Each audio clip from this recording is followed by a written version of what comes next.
One of the best things about owning smartwatches is that you can use the Find My Phone feature. As the name suggests, you can find your phone if you lose it in your house. Obviously, both your phone and smartwatch needs to be connected and they need to be in Bluetooth range. Amazfit GTR 4 also comes with the Find My Phone feature. Using it, you can locate your smartphone whenever you are in a pinch. Simply open the app drawer. Here, look for the Find My Phone app and open it. It will make your smartphone make some noises, so you will be able to easily locate your smartphone.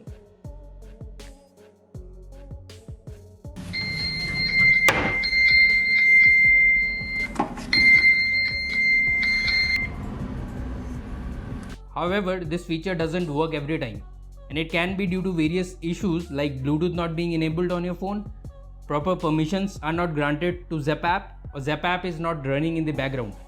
I mean, if you don't open the Zap app every now and then, chances are that it is not working in the background. Also, some smartphone brands have aggressive RAM management and don't allow apps to run in the background. So if your phone offers any settings to make an exception for an app, then you should make sure that you grant it to the Zap app. So guys, that was it for today. Hopefully you found this video useful. If it did, then you know the drill. Press that like and subscribe button. I'll see you in the next video.